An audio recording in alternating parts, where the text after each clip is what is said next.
time once again to slip into your camo, grab your bow, and join us out in the field for another episode of the Up North Journal, presented by PSE Archery. The Up North Journal crew is knocked and ready to rock for another exciting adventure. So let's step outside and hit the trail.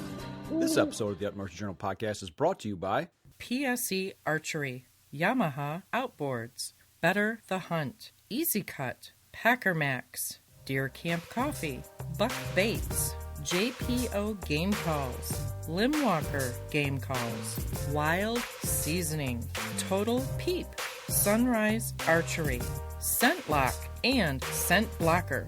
Well, welcome back to another episode of the Up North Journal. Everybody, I'm host Mike Adams, sitting in the cabin tonight with Dan DeFall, who come bearing gifts. I brought you a gift. Yeah, absolutely. Oh. You were mad at me last week. It is Mr. Coleman on. Mr. Coleman. I don't see him in the cabin yet. Mr. Coleman, you're gonna miss it. Mark Coleman, this is for you, buddy. If you watch later, he asked last week or week before He's last. asked the last couple of weeks where he's been. Where the gnome, the mossy oak gnome. We found him. So he is back. We'll put him up here in the front. So he is back in the cabin. Right. We dug him up.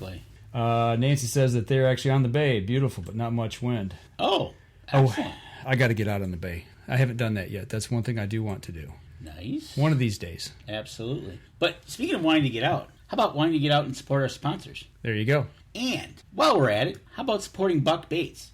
That's right, folks. It's just a few months away from hunting season. And you better get over to buckbaits.com if you want to get 20% off using the promo code UNJ20. Check out their full line of synthetics and real scents and other things they have in their line, which they're constantly adding.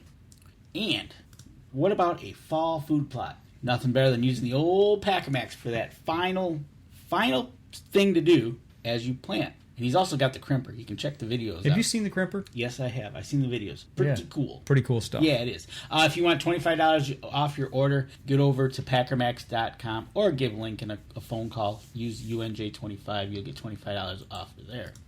Hey, JPO Game Calls. Did you see his post by chance? No, I did not.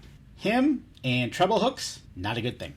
Oh. But if you want 10% off your order, if you're looking for some game calls, get on over to jpogamecalls.com and check them out. Mm-hmm. With this weather, it is prime time grilling season. Especially this weekend for dear old dad. And after last week of gaining 10 pounds just by being on the show, you can get 10% off your order of Wild Seasoning Seasons if you go to wildseasoning.com and use the promo code UNJ2021. Easy for you to say. I know, right?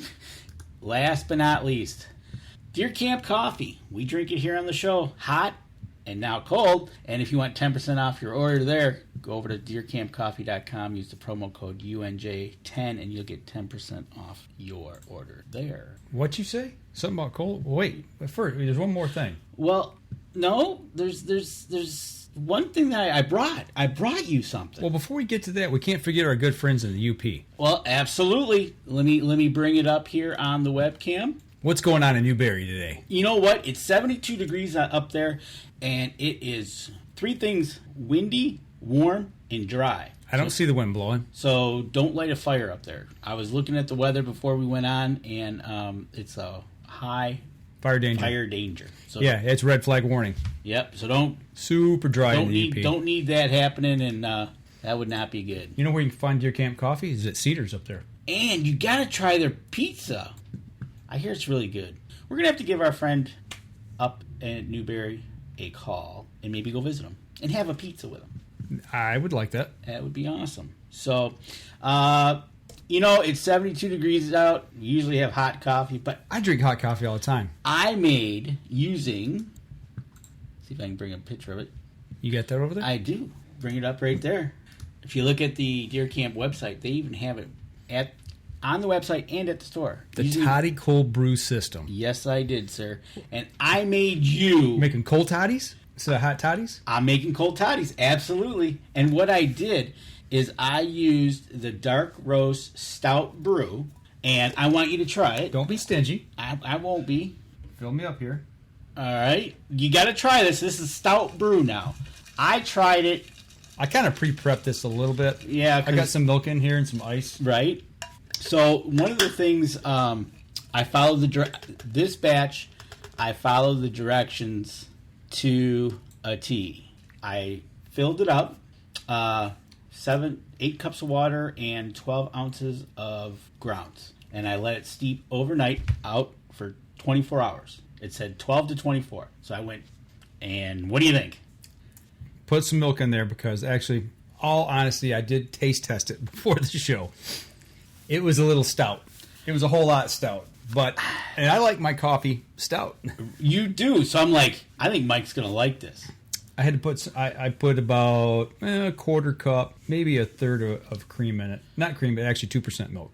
And it's awesome. Okay, good. Good stuff right there. Absolutely. You're right, Tammy. Stifler is the gentleman's name up in Newberry. I'm going to try this tonight. We're going to publish a poll here and see if I can get this thing to work. All right, you try to. We're trying. You got to understand, folks. Facebook changed on us last week, and we're trying to figure it out again. I don't know if it published it. I don't see it on there. Maybe it'll come up. I don't know. We're going to try. We'll see it and see if it will. We'll try it, right? So we're still playing with this. Every week, Facebook changes the way they set things up and where we can find things at. So, we're just we're going to see what happens here. Right, exactly. And I don't think it's come up. So anyways, using the toddy system, and you get in this one, because I use the stout brew, you get the stout flavor.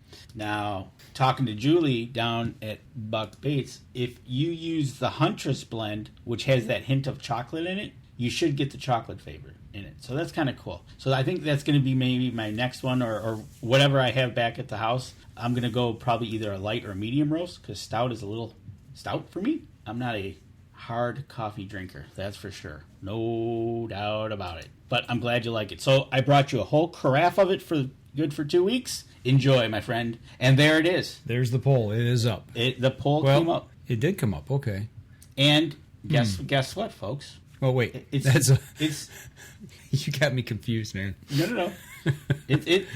You're watching it. And I got the dang webcam up and stuff. Okay, right. So it did come up. Okay, so yes. Basically, the thing we want to know: do you prefer hot coffee? Do you prefer cold coffee? You can right. go hot, cold, or never tried the cold, but I'd give it a shot. Exactly. So we'll leave that up there. Yeah, and of course that's new how it comes up on the screen. Okay, it just took a little while, so we'll see.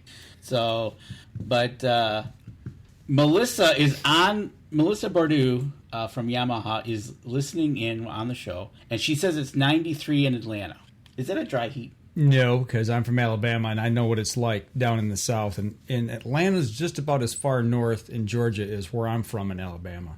And it is not, I repeat, not a dry heat.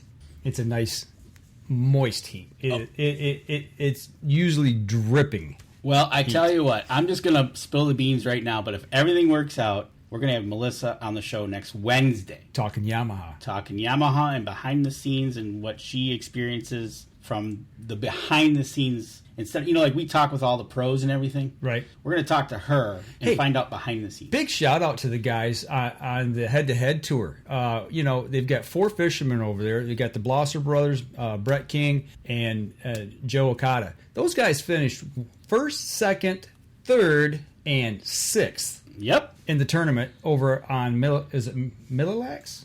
Okay, you know what? Sure, if you want to pronounce it that way. Over in Minnesota. Go for it, because I looked at the word and how he pronounces it, and I read it, it's not working. Mille-Lacs.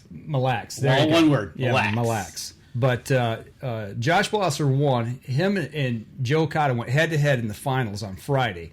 I'm telling everybody out there, if you've not watched this on Facebook, you got to check this out throughout the week when they go live. Go over there to the page, give them a like and a follow, share it. Because I had it on my phone, and I'm at work, and I'm trying to run a TV station. Right, trying to run a TV station there, bud. And I'm trying to stay and pay attention to what's going on in the fishing tournament, and it had me in. Because they're split screening, kind of like what we do with our guests. And you're watching these guys fish head-to-head, and the totals are ringing up as they go along for 5 hours. And, man, at the end, the last hour was crazy. Was absolutely... And correct me if I'm wrong, but wasn't just 15 ounces separated them? Yes. 1st and 2nd place? Yes. And he caught like 17 pounds in the last half hour. It was like, was it 50 or 60-some pounds of fish they caught in that 5 hours? Yeah.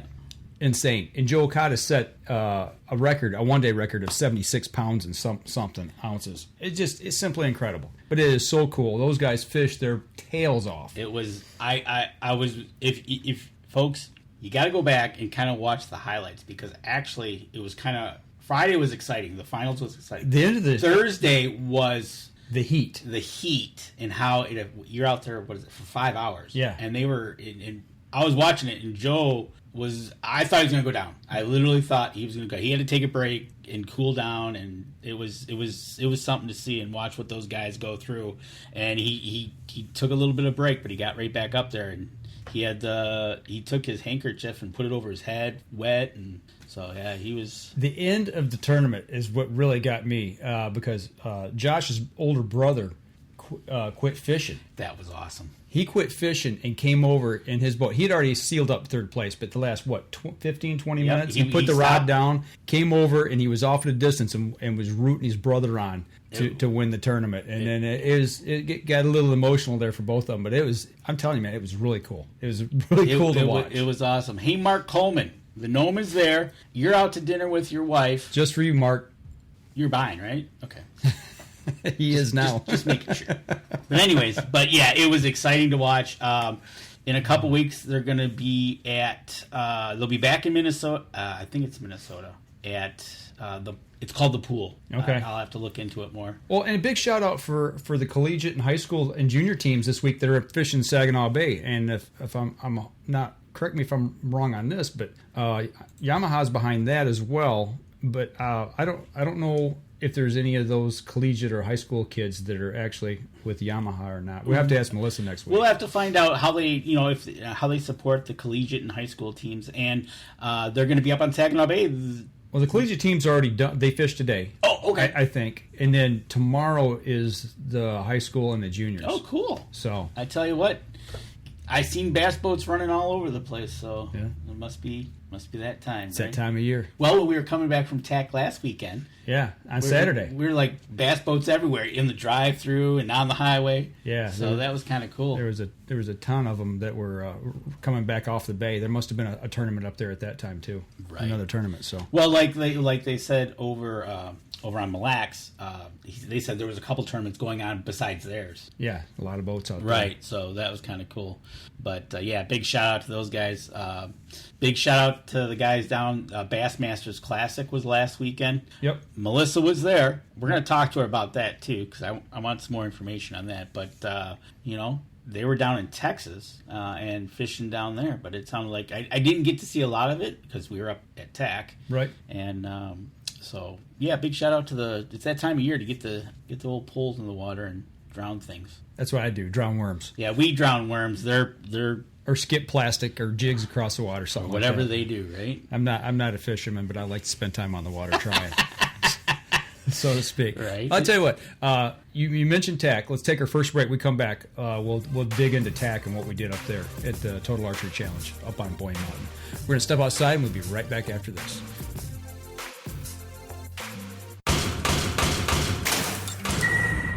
PSE Archery has reinvented the way you buy bows. From now on, you can make the most educated decision possible by basing your bow choice specifically on your shooting needs and goals. All you need to do is ask yourself, what kind of shooter am I? What do I want to achieve? PSE will help find the right category for you. So, what kind of shooter are you? Find out at psearchery.com.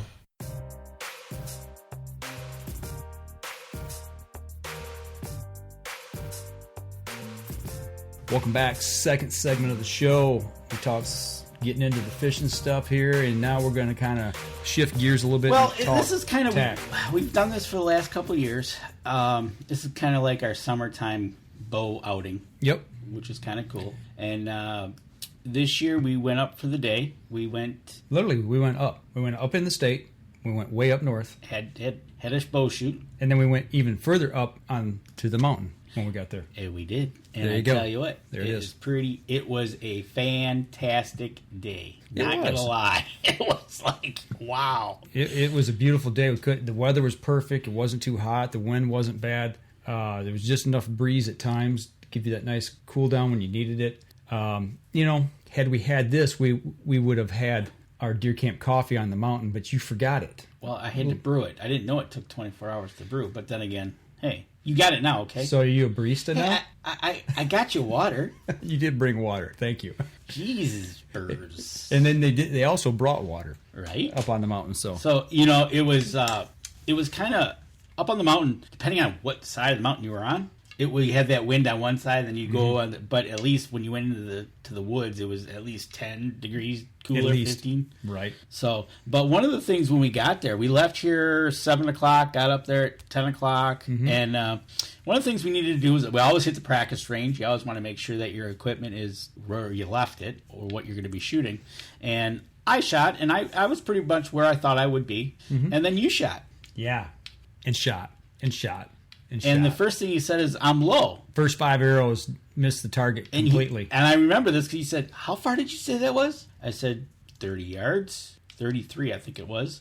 And then you shot again, and it was low. I was like, huh? So he had to make some adjustments. So we shot, he made some adjustments. I shot again. So we were shooting at 20, 33, 43, and I think the other one was like 57. Those were the targets. Well, I shot the 20-yard target and it's still low, so yeah. And I'm doing a gang adjustment on my sight housing. And it didn't have much room to begin with, but I ran that thing down as far as it would go. And it actually bottomed out, and I'm like, this is not good. I was like, well, that's what I got, so let's shoot and see where I'm at. And I shot, and it was still low. You were 5 yards. I had to add 5 yards. You had to add 5 yards because at 20 yards you were 7 o'clock and 5 o'clock low. Yeah. So, and at that point, we pulled arrows. You walked out with me to pull arrows. We pulled arrows and said, okay, let's go back down. We're done. You figured out 5 yards, and we're walking back down the hill. And you looked at my arrow. And I pulled out your arrow and I said, why are you shooting these? I said, wait a second. And then I looked at your other arrows. Yeah. And I said, why are you... Wait, something's not right. Where are your XTs? And you had pile drivers. From 2 years ago. From 2 years ago. And carnivores for 3 years ago. Yeah, and we switched... Well, I brought those just as backups. Right. But I thought those were... what are these? The HD Hunters. The Carbon Force HD Hunters. I didn't look that close, and we switched over to the PSE arrows last year that they provide. And dude, tell me that there's not a difference. There's a difference in. Oh yeah, you can tell physically. You can feel the difference. They're both 100 grain heads. Yeah. And well, one's a little shorter too. Well, but I was shooting the 31, and then I switched last year. We shooting an XT bow. Yep. And the geometry of that bow is just a little bit different. That's what we were shooting. So exactly. So I said, "There's your problem." Yep. And then we're like, "Okay, there's our problem for sure." That's what what caused it. So tell you what, it's one of those things when you I wouldn't have noticed it unless I wasn't paying attention to what arrows you were shooting. Well, it boils down. I mean, everybody who follows us knows that we kind of shut everything down for COVID last year for a little while. I kind of put everything away because we couldn't go out and do anything. I quit. The only thing I had the bow out for, and it was actually my target bow, was for leagues. We did winter leagues for 8 weeks once they started to open things up. We shot that, and then I haven't picked a bow up since then. And then we packed the cabin up. If everybody remembers, we were down for 6 weeks. We didn't do a podcast or a live stream at all. And I moved into the new cabin here, and actually I have cleaned things up a little bit. You can't see, but we're starting to put things together here. And I started to get my stuff to go out and practice with last week here at the house. And I couldn't find my rangefinder. Still don't know where that's at. Then it rained 3 days in a row. And I never got a chance to shoot here at the house. So Friday night, we were leaving Saturday morning. I come home and I'm like, I got to get everything together. My arrows, So I went to try to find them, and I thought I grabbed what was the right ones. Right. I didn't look that close. So it makes a difference, folks. It does. So, but even with that, I had to do the math in my head. Right. I shot all right. Yeah. I didn't lose any arrows. I lost a few. Not gonna lie, I didn't break any. Just lost them. Well, as we went along, we kept score, which really doesn't matter in this thing. But one thing nice about the Total Archery Challenge is it's not a scoreable so-called challenge. You do it for yourself. You do it for yourself and the gang you're with or the buddies, and you just have fun. They want you to have fun and just enjoy what's happening. Because trust me, some of those shots at 25 degrees, Yeah, it's interesting. Yeah, you got to practice in other ways too. We ran across the kids behind us or in front of us one, and he's like, I don't know, we were about a third of the way through. He's like, I practiced for this and and shot a lot. And he said I should have practiced, climbing and hiking. He said because that's what really burned him out quickly. A lot of people aren't prepared for that. So he just got called out as a rookie move. That's right. But he admitted, he goes, I practiced shooting, but I didn't practice terrain. And that's so the Total Archery Challenge, which I do believe started out west. Yep. That was kind of the whole premise of it was. Well, remember they started with the shoot at the bird. Shoot the bird. Yep. No pun intended. Right. That was out in Utah. Snowbird, I think. Is where that was at? I do believe years ago, right? And I think they do. They continue to do it. As a matter of fact, our good friend from Wisconsin, she was part of that. And helped set that up. Yes. So Snowbird, Utah. Is that where it's at? Yep. That shoot's coming up July 30th and August 1st. Now, folks, you got to understand, a lot of these shoots might be sold out if they're coming up because. For us, we had to, in February, it was... Register. We registered in February. So I know when we were there on Saturday, it was a sellout, and a sellout to them was 1,200 people, yeah. Yeah, so it was It was cool. nice to see vendors back on the course there. The vendor alley was completely full. We got to check out some new vendors that were there this year, which to me was awesome seeing everybody milling around, talking, shaking hands. Yes, we shook hands. Right. Can you believe it? Not wearing a mask. Last year we had to wear a mask everywhere we went, except for on the course itself. Yep, exactly. So, and it was nice. We saw Kuyu there. But, I did. I got called out as rookie move. But you know what? As a rookie, I surveyed the situation. I surmised what I had to do, and I adapted and overcame. You adapted. Daniel Burns, what's happening out there? So there you go. So we wrote down the yardages on every shot that we took. We took photos. So I'm just going to let Danny run through them. So each course is 25 targets. And depending on what course you go out, they have the Prime course, the Yeti course, the Sitka, the Knock-On, and the Leopold. And they also have a kids one, which was kind of cool. Yeah, one guy was trying to shoot that while we were practicing. I was just about to say, except for that guy. Okay. If you're out shooting on a course and you see people getting ready to go pull arrows, there's probably 40, 50 people on the practice line? Yep. Even if you're shooting to the side, maybe in a slightly different direction, don't go firing your arrows. He was shooting the kids' course. There's nobody over there, so he's being a smart aleck. And he was 10 yards behind us. He was shooting behind. He was behind us and shooting in the same direction. Which he was just about to get beat down. Step. Yeah, I was about to unload on him. But so the courses range anywhere from 20 yards all the way out to 120. Mm-hmm. Somewhere on the course, but we took on the Yeti course, which was 40 to 75 yards. Yeah, first target. Yeah, first target. Nothing better than a 55-yard shot at a raccoon. In some brush. So when he says brush, in this case, we were out in the sunlight, and they tucked it into the woods, which made it very dark. Yeah. We didn't do too bad. No, not first shot. I mean, that sets the tone. I mean, it's like your first golf shot. You know how the day's going to go after that. Right, exactly. So that was a 55-yarder, which was like, wow.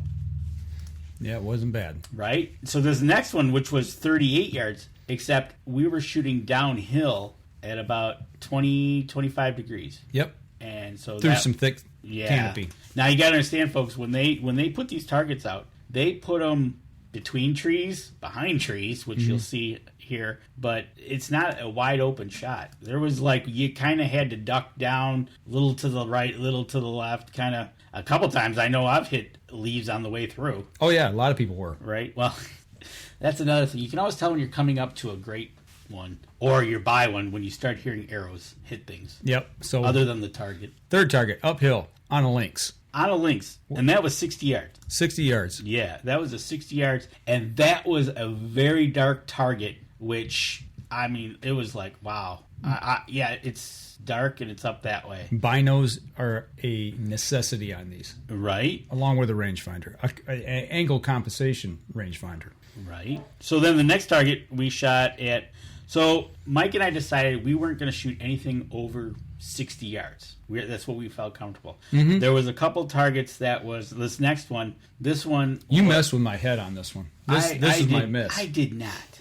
The ranged- original range was 95. Yep. So we stepped up. We stepped up to 63. Because my sight housing only goes to 60. Right. And I was adding 5 on top of that. Right. So, so you shot, I shot high, and you shot low. Yeah, and you said you held at 60. I did. And it was 63, and I'm like, okay, so he's hitting high, so I'm going to hold right on. Right. But he must have flinched or something. I don't know, probably because I put it right underneath it. You put it right at its feet. So after that, I quit listening to you. Yeah, of course. The next one, which was originally 75, we shot at 60. This one was? Yeah. Okay. And you did hit the circle. I hit the bonus scoring ring in the hind quarter. Right. So that was the antelope, and then the next one, I made up for it on the next one, though, which was 55 yards. 55 yards. I forget what kind of critter that was. Looks like a leopard. Yeah, that was 55. So that was pretty good. Yeah. Did good there. I almost hit the inner ring on that. Yeah, one. we both did good there. The next one was 42 yards. This was okay. So this was the turkey in the woods, and the picture brightens it up. Mm-hmm. Trust me, we were actually aiming at a white spot that we could figure out that we could see on the target, because it was pretty brown, and that was 42 yards. So that was a pretty good one. The next one was a 47-yarder, and there we did okay. We hit the target. That's all that matters. We heard foam. We didn't lose an arrow.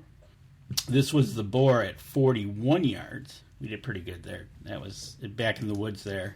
Okay, so this next one. What's the distance on this next one? This was 39. 39 yards. And you're like, oh, that's an easy shot. Well, it was 25 degrees downhill. Tell me where that animal is.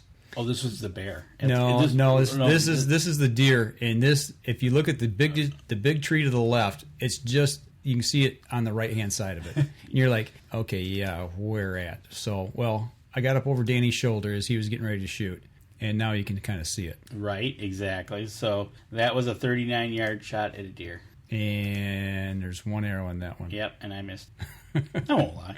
Hey. It is what it is, man. It is. We're having fun. Because we're into target number, we're shooting away, and it was kind of fun, and, What's that next buck target at? 44 yards. Okay. All right, then we had a bedded ram. Oh, the bedded ram, that was 45. Okay. So we took a shot at that. And this one was right between two trees. Oh, this is the one, yeah. And it was uphill. When you put it through your binoculars and you looked, the tree kind of gave it away as what not to aim for. A few people had hit that thing. Well, they tuck them in. They tuck these vitals in right next to these. Oh, it was good. If you remember us talking 2 years ago, if you've been with us that long, this was a 60-yard javelina shot up in that brush up on the top in some stubble. Yep. But they had, instead this year, they had a bedded doe at that one. Oh, so this one was the 57-yarder at the street corner. That's right, it was street corner. Right? Then a bedded buck. There was kind of a theme going. They ran them back to back. It was pretty good. 37, then the buck was 37, then a 32 at another boar. So okay. That was pretty good. I'm hoping this one plays. This is supposed to be a video here. Yep, there we go. So there's a bear down there. Oh, this is the 28-yarder at the bear. It's 28 yards, like almost straight downhill. This bear's by a creek. It's kind of a cool little shot, scenery-wise anyway. Let it play through here, and I'll show you the target. I don't remember how I shot on this one, to tell you the truth. For those of you that are on the podcast, you really need to go back and watch the live stream portion of this. But we take you through the whole course here. So yeah, you got to see this, because this is just one course out of five. Yeah, and this was a decent course. That was an interesting shoot there at the bear.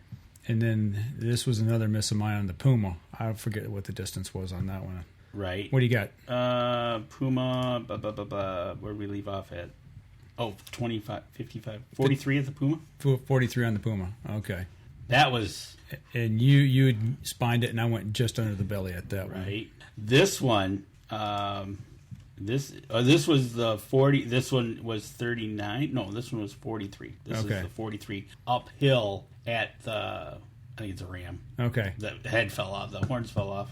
Then this was the evil one, and it doesn't look evil here, but this is the beginning of the evil finish. Yes, the last 4 targets was just brutal, not going to lie. So then this was 39. And the only thing that gave us away on this one was that little orange tag. You could not see that animal at all. It was just a dark hole, and it was at the back of the hole. Right. And with binoculars, you could barely see it. And I used that ribbon as a guide to try to figure out where the kill zone was to hit it. So and when it comes to that point, then you're just aiming at a dark hole. Or if you're lucky enough to pick up maybe a sunspot that you can pick up and you shoot at it. So then we shot at Sasquatch. That one wasn't too bad. That was a long shot. We moved up on that We one, moved too. up to 60? Okay, I guess. Something like that. I know it was a long shot. Yeah, we moved up on it. So then you got the ram. So then this one, which I think is the 40-yarder. That's the baby elk. This is the third size elk. And literally there was a half a dozen arrows above and below holding up the target. This how far was this shot? I think this was 40. 40-something? Yeah. If you don't realize what you're shooting at and you lose perspective, you don't realize that this is a smaller target, you think you've got more room for error. And then they put it in front of a tree. And that's why that tree, if you look above the target, there's a ton of arrows in that tree right there. Yeah. There was some money in that tree that was left there. The wolf shot, that one I think was an uphill shot as well. And actually it was in a lot. These photos actually are a lot brighter than what we were actually seeing. Absolutely. Once you walked up on them. And then this one. Okay, so this is the one where I hit it in the leg and my knock. I thought I missed it, but I didn't. Uh-huh. And I couldn't get it out, and the guys behind us got it out for me. Okay. Don't ask me how they did it. 50-some yards? 40, I think. Okay. And that was a downhill shot through trees, so that was an interesting... That was a tight shot. And speaking of tight shots, you see the clump of 4 trees right there? There's my slow-motion shot, arrow flying just past the tree and into the target. This was so... Okay, so you know you're coming up onto the last target, and all of a sudden, there's a crowd. Waiting and watching. Everybody coming through...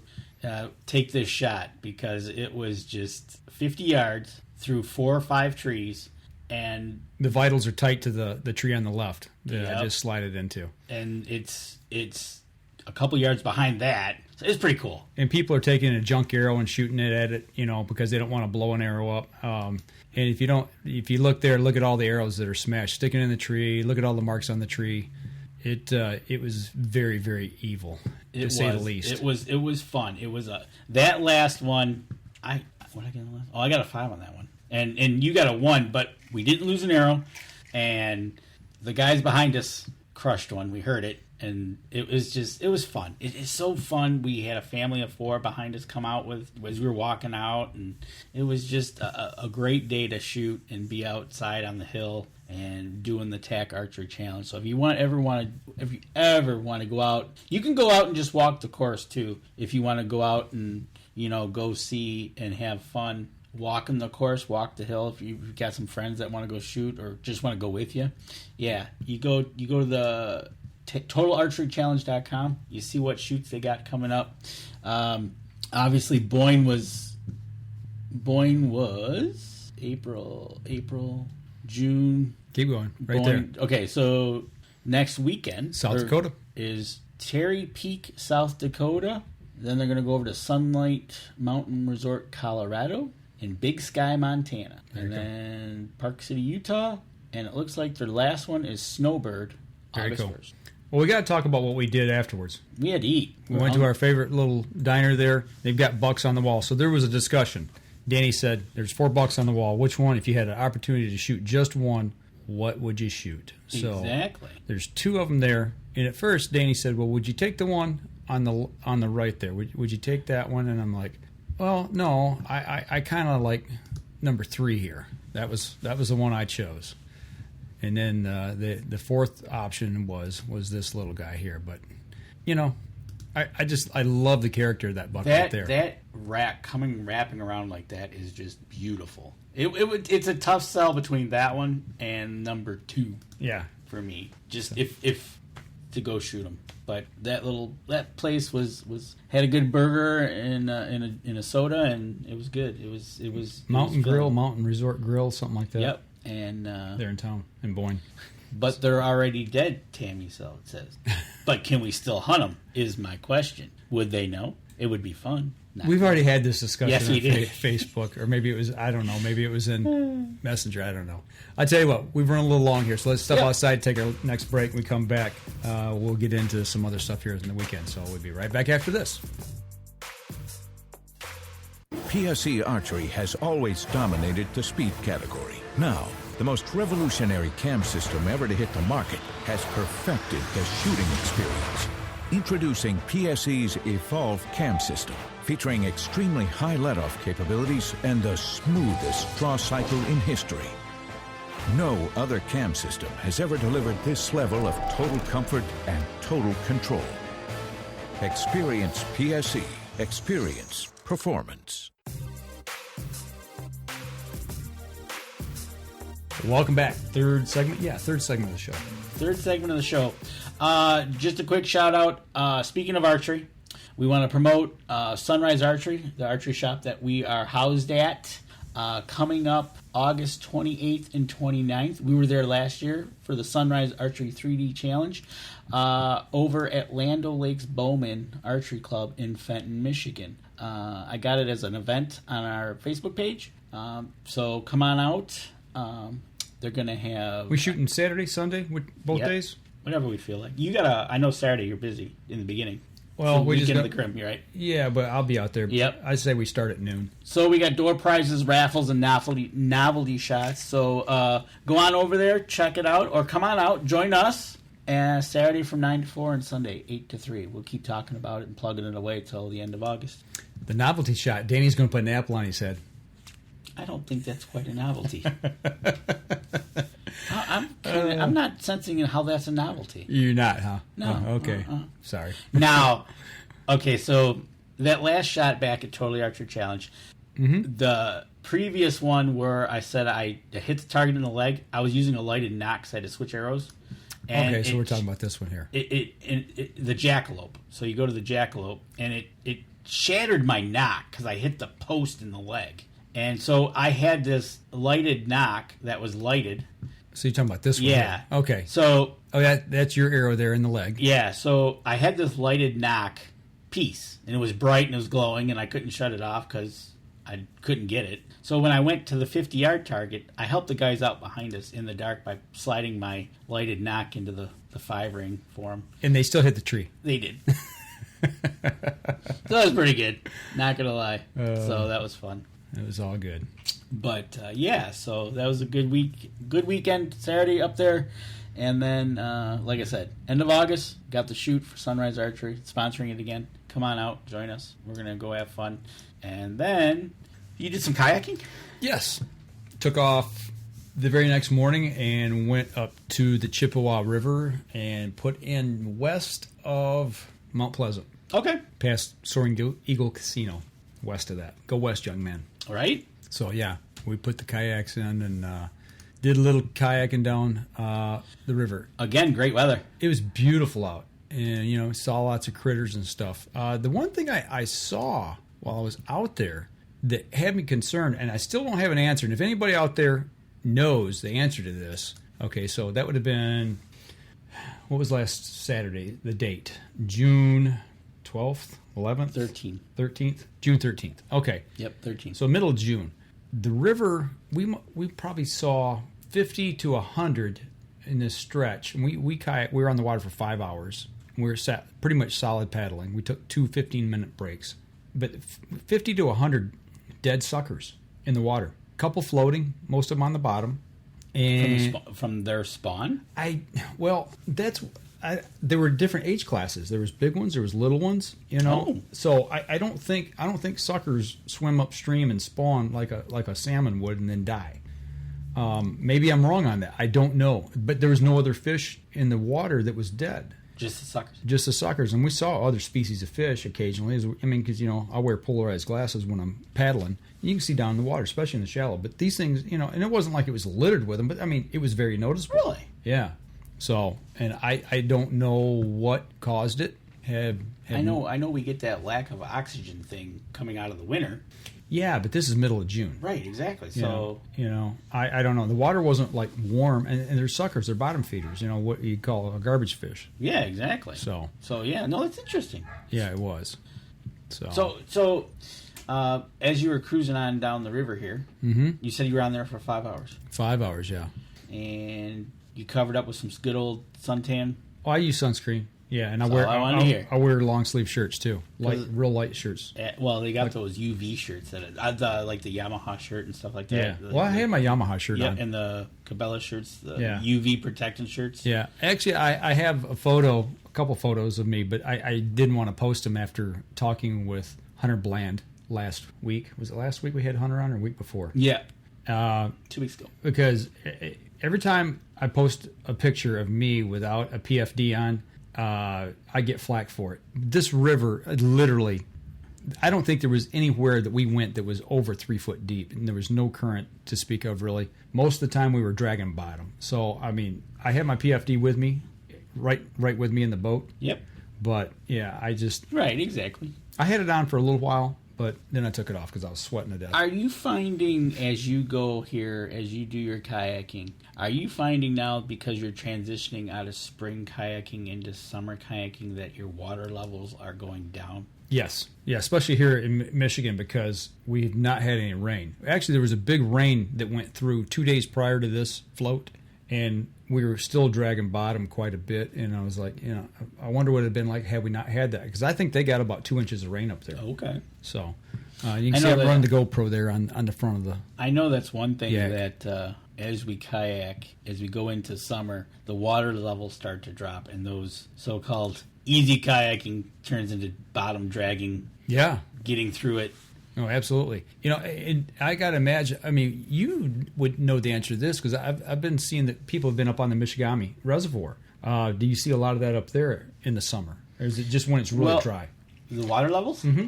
Well, it depends. The Michigami Reservoir is a little bit different because they close up the dam. Mm-hmm. Or they'll regulate how the water is, but they'll run it high, and then they'll lower it in the fall. Okay. Preparing for the next snow. Okay. So it's kind of cool how they do it. When you go up there in the spring, it's really high, and then it'll kind of taper off. So there's a science behind what they're doing. Oh, absolutely. There is the one time I came up there, and you're right, the dock was 4 feet above the water, and you're like, what? And then the other time it was 2 feet under the water. Gotcha. So you're right. Yeah, but that's a neat paddle trip up there. That's kind of a cool one. Yeah. I mean, you can see right there. I mean, I'm right in the middle of the river, and you can see bottom. I mean, I'm like maybe a foot deep. Right. In that shot there. And this one here's the same way. I mean, that's just the way that whole river is there. It was really, really shallow. And you look at the high water mark on the sides, and it might be a foot deep, deeper than what we were on. I mean, I typically think this river probably runs a little shallow. Okay. Obviously, except for probably spring flooding season. But you were attacked by the dragonfly. Dragonflies were everywhere. That was really cool seeing them out there doing their thing. And here's one of our rest stops that we took along the way. This was full of little minnows around the edges, a lot of bugs, and stuff. That's good to see. The crayfish even were in there. And it's just nice seeing other critters. Obviously you get to see the ducks doing their thing. So it was a good day. Yeah, 5 hours on the water. It was a good paddle. Had to paddle more so than normal, but just because there was no flow to it. There wasn't a lot of current. A couple places there was some good flow where it tightened up in the river, but didn't really run into anything that was real super tight where we had problems navigating or we didn't have to portage anything. This is another little rest stop that we had there. But you can see by just the pictures that the weather was just beautiful. It was. Great day to be out of the water. It was a great day to be out. It was, the whole weekend was just, driving home Saturday night, we were in front of the thunderstorms. Right. And that's the one that hit that area. Well, as we were driving up, you were talking about the night before they had it and the construction up there. Right. All that dirt coming to the road, right? Right.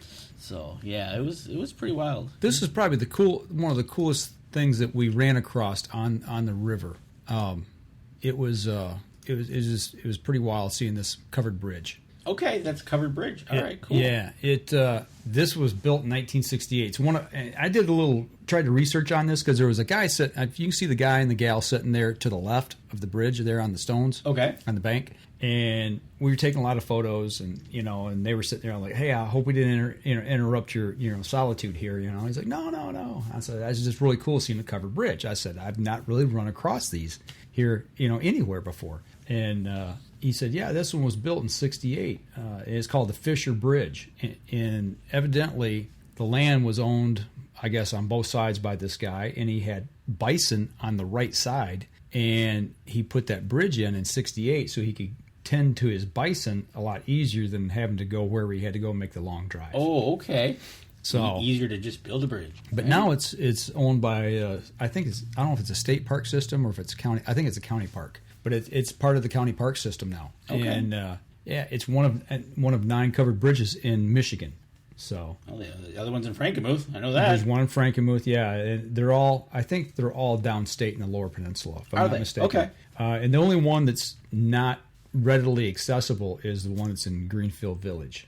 And that one came from Pennsylvania. They brought it over. Right. So you can go see it. You just got to pay to go see it. Right, exactly. So, you got to go to the Greenfield Village. Yeah, but the other ones are out, out where you can actually paddle to them, drive to them, what have you. So, yeah, that might be on my little bucket list of things to do, is to try to get out and start seeing the other 8. Right. Or at least paddling to the other 7 that are accessible.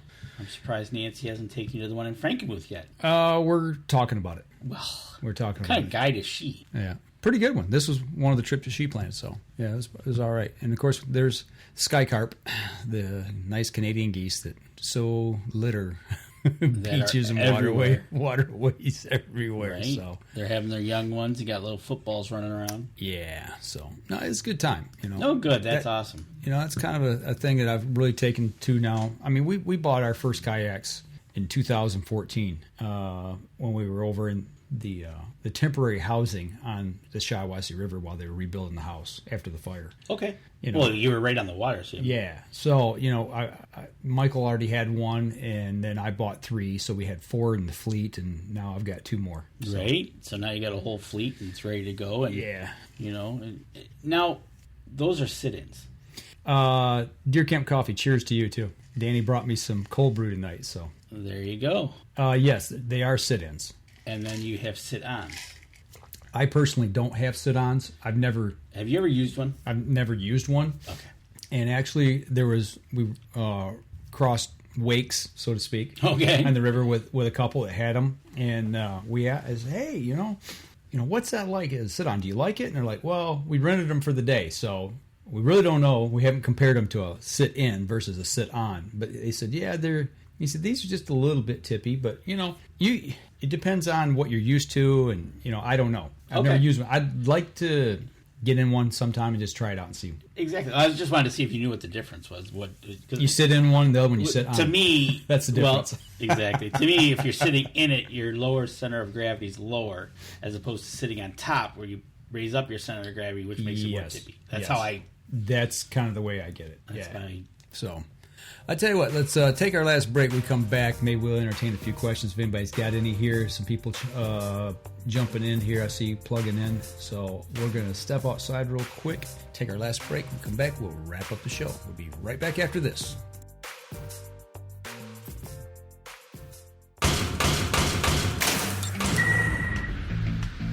Acceleration is part of PSE's DNA. PSE pioneered the speed movement. Now they've developed the vapor category to help you find the most powerful bows on the market to fit you. High speed equates to intense power and building the momentum you need to be successful. Are you a vapor shooter? Find out at psearchery.com.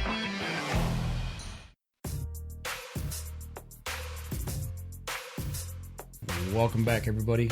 We're sitting here in the 4th segment of the show. We're in a commercial break talking about the poll that we're running. Yeah. Do you prefer your coffee hot or cold? But if you've never tried cold, would you give it a shot? That's the question. So if you move your screen, it should. Do you give us the? I was going to say, does it give us the results there? That's what I was wondering if I could actually see. Oh, there it is. Oh, there they are. What? 100% say hot. Right? There's only 4 people voted. Come on. That's fine. Nobody wants to try cold brew. You tried cold brew. I did. Yeah. I want to try the different blends, and well, they're testing Julie down at Deer Camp's got that. They're testing out that new blueberry blend. You know, strange you say that, and that's the reason I said what I said before we started the show tonight. You know, a guy I know said that he makes cold brew and uses it kind of like an energy drink. I don't know if they put some kind of powder in it, you know, like a supplement or what have you. I mean, I got ice in this. I got crushed ice. I thought, so they're doing blueberry down at Deer Camp. I wonder, I've got blueberries, and you going to let me keep this? Yep, it's yours. It's all yours. So I'm thinking tomorrow morning I'm going to get up and I'm going to maybe put some in the blender with some ice cubes and make some kind of smoothie with it. A cold smoothie. Yeah, I've got all kinds of fruit, so, you know, because it's got kind of a almost a chocolate milk taste. Because I did, like I said, I put some 2% in here, and, you know, I run about maybe a third of a cup. Right, because it is stout. It is stout. That is the stout brew, though. It's stout. I tried it myself. I was like, whoa. So. But yeah, otherwise, you know, with that cold brew system, you can probably just try about anything. Yeah. So that'd be kind of cool. I'm going to try the hazelnut in it, too. That'd be cool. But, so we got, next week, we're going to have Melissa on from Yamaha. Try to get the behind the scenes at Yamaha. 2 weeks, we're going to have Ed Graham's on from Basecamp app. They did a tremendous upgrade. We talked to him a few months back. He didn't want to come on the show until I made the upgrade and pushed it. They did do that. He contacted Mike, so he's going to be on in the show. July 1st, I think, is when he's going to be on. Yep. I have to push the new update onto mine, onto my Basecamp app. I want to get out and play with it a little bit, and maybe this weekend when I'm out and about, I'll play with it a little bit and get a precursor as to what we're going to talk about next week. So I know I got to get out and shoot my bow. I got to realign my sight housing now after TAC. Oops. Yeah, got to go back to the old arrows. So, but got arrows. that, and then we got July coming up, and I know I'm probably going to head up to the cabin at one point. I just don't know the dates yet. Okay. So we'll see how that rolls out. But other than that, you got anything else we can talk about? I mean, like. Not much coming up. I know, like I said, the big thing for me right now, the big push is archery. Getting ready to. I've got my target set up in the backyard now. I need to find my rangefinder. That's the big thing right now, is amongst all of the boxes that I still have to unpack. I need to find out where that's at. Where is... And that's how I found our mossy oak gnome when I was looking for that this week. Oh, there you go. So I found him packed away. Base maps, not base camp. Who said base camp? Did I say base camp? That was me or... I might have said base camp. Base map. Denny Steiner. He will be heading to Africa July 7th for a little over a month. So we will have to schedule a visit after. Absolutely. Now that we are free to roam the country. Literally. Next week, the 22nd of June, the governor herself is lifting her furry slipper off our backside so we can get out and move. I'm not going to get on my soapbox. I'm being nice. What happened to July 1st? Everybody's doing so well and behaving themselves so well that they're going to move it up a week so we can enjoy an extra week of freedom. Yeah. Am I dripping with sarcasm? Very. Oh, sorry. Didn't mean to. It's pooling up below us because it's a good thing. You know what, Denny? Open it up. Denny, what is the main animal you're going after? Because I think you've just about shot everything.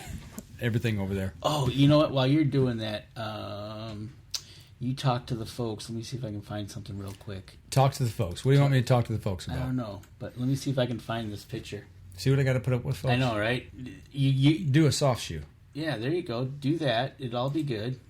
Is it a video or no? It's just a picture. It is a cool picture that he put out. It reminded me. I wish I had thought about this before the show. Had I known we had time right now, I'll try to post this on my page. I got to get permission to post it first. A friend of mine at work, a guy I work with, he does outdoor photography, and he was over at the Shiawassee National Wildlife Area this week. He takes a lot of photos there and down at Kensington Park, and he caught an osprey in the sky with a fish in its talons. No way. And the fish, it's like he's carrying it, and it is the most incredible photo. It's perfect. It's like a one in a million shot. I'll have to show it to you later after the show. Yeah, you have to show that to me. Okay, so what am I fixing to put up here? So you're sitting in so this is a shot from our friends from Kobius and Alana, which we Kobius. Okay, yep, from Africa. Yep, the safari. Yep, we've met him at several shows. Dries Visser. They were with Dries Visser. They've now moved. They're with a different company now. But he posted this picture, and this is sitting in a blind. Could you imagine you're sitting in the blind, and not only you've got a gaggle looking back at you, or a pack, or whatever. Congress. A Congress. I think that's actually what they're called, as a Congress. Well, I tell you what, I'm getting a bad vibe when that happens. I tell you what, I saw this picture, and it's kind of freaky. Yeah. It's like, what are they going to do? Right? So I thought that was classic. You know, you're sitting in a blind and they're looking into the blind, kind of sizing you up. Right. It's like, can we eat him? Right?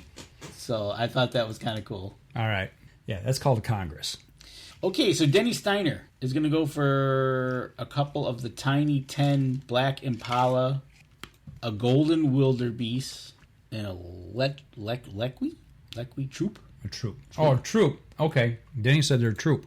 Oh, okay. Maybe it's another species of primates that's called a Congress.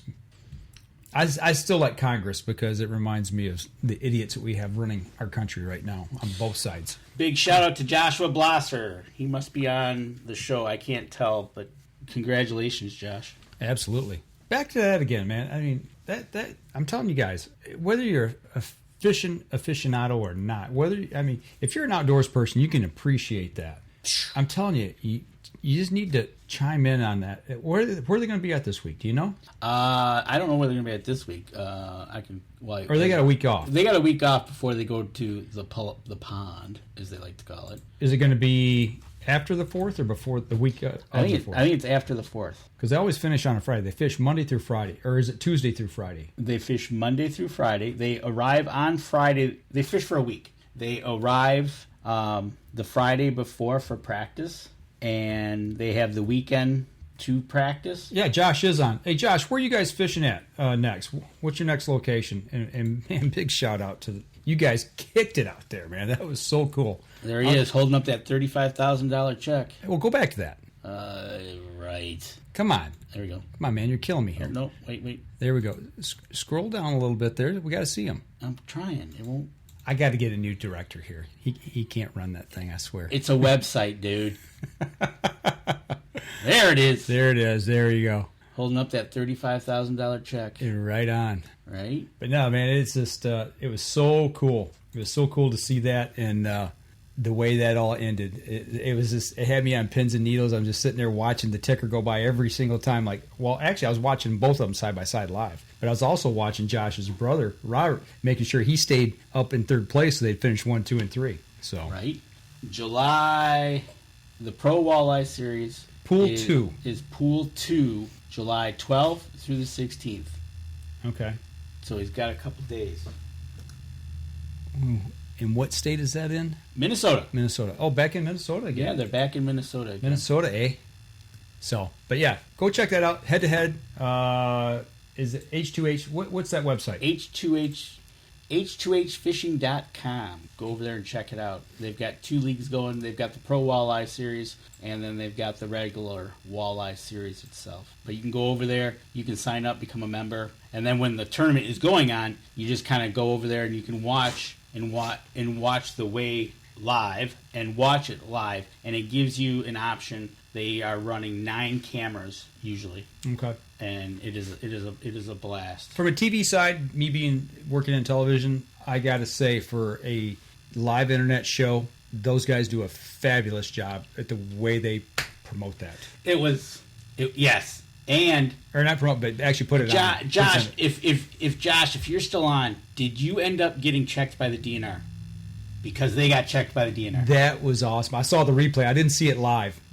And also, I do have to say, while I'm watching next time, don't text, did you see that? Or did you see this or that or whatever? Because when you text, I'm on my phone watching that last 30 minutes, and you're giving me a live update. I'm like, I know I'm watching. You just blew my feed up. As soon as you said that, I stopped texting. I didn't know if you were in the middle of getting the shot of a lifetime for TV. I don't know. I was busy watching that, trying to run commercial breaks and everything else. But, right? But yeah. It was, man, it was. I'm like, stop texting me, man. That last hour was cool. Not gonna lie. It was good. That was made for fishing TV. And getting checked by the DNR. Priceless. Camera or not, you're getting checked was cool. Yeah. Yes, Isaac did. Correct. That was live, and that was like, and then the F-bomb was dropped. That was pretty good. I can't remember which announcer did it, but one of them did it. Yeah. I was laughing. So here's my fishing license, check it, and I get out of here. Right. So it's all good. That's awesome. So here in the last few minutes we got, I kind of want to shift gears just a little bit. So it's the middle of June. We're looking at coming up on the second smorgasbord of deer drops for coyotes here in Michigan, because we always go through a second and a lot of places even a third rut here in Michigan. Right. Have you seen fawns yet? I have not seen fawns. I know Chris Kreiner was out the last couple nights. He's been out in the last couple days, I think it was, and he wasn't out but an hour and shot 2 coyotes. I mean, it was like all you need to do is use a fawn bleat right now. And I haven't seen it. And they'll be on you like, butter, man. You won't be able to shake them. Right. If I see them, it should be coming up, because usually around July 1st for me is when I'll start to see them in the woods. Okay. I think it is so cool, however they communicate, that they just, they get and that fawn sits down and that's it. Well, we were on the river when I was showing the kayaking pictures. We were heading down. Yeah, you got a buzz in your mic there. Just a little. I'm trying to find it. But there was a doe feeding or drinking water there on the side, and she kind of meandered back up. And then, and I kind of watched her. I got a video of it. I didn't show it on the show. Yep, that's you. That's you. Don't touch that. Right. But I'm thinking to myself, okay, she's down there getting water. She's got to make milk. She's probably got twins up somewhere, because 9 times out of 10 they throw twins. And I'm like, where's the fawn at? And I kept looking and looking and looking to see if the fawn was like laying back in the weeds or off at a distance, but I never did see her. But no, I've not seen a fawn yet. Yep, nope. I did see a deer in the water yesterday, matter of fact. Okay. They mentioned it, standing on the edge, going to Holly, and but I haven't seen a fawn. Okay, so. Yeah. Well, I'll tell you what, we're just right now, we're out of time. So I tell you what, let's wrap up the podcast portion of the show. For those of you who are listening in, next week we're going to have Melissa Bordeaux from Yamaha. She is behind the scenes at Yamaha. So she's the one that lines up all of our great guests from Yamaha, and we want to get her on the show, get her take on things, see how things roll over there, and I want to get her take on the Bassmaster Elite Series. She was in Texas. She was in Texas while the 4 other guys over on the head-to-head competition were tearing it up over there in Mille Lacs, over in almost at Wisconsin, over in Minnesota. But yeah, get her on. Let's get some behind the scenes. We always talk with a professional that's on the side everybody sees on the TVs, but let's find out what happens behind the scenes to make that happen. That's right. So stay tuned for that next week. Also, go over to all of our social media sites. Give us a like, a follow, a share. The live cast portion, if you're listening on the podcast and you missed it, you don't have Facebook, you can catch it on YouTube on what day do you post that? Usually I try to get it on by the weekend. Okay. It'll post. So check out episode 606 on YouTube. You can check all the stuff that we showed about tack. So absolutely. And if you're listening on iTunes, please go over and give us a review over there if you don't mind. That helps us. It also helps people who help us, our sponsors. So that'll do it for us this week, folks, on the podcast. You all take care. We'll be back again next week. This episode was brought to you by PSE Archery, Yamaha Outboards, Better the Hunt, Easy Cut, Packer Max, Deer Camp Coffee, Buck Baits, JPO Game Calls, Limwalker Game Calls, Wild Seasoning, Total Peep, Sunrise Archery, Scent Lock, and Scent Blocker. Thanks for listening, and join us again here next week. Until then, remember, as we always like to say, if you're out on the water or in the woods, shoot straight and be safe. Until next week on the Up North Journal.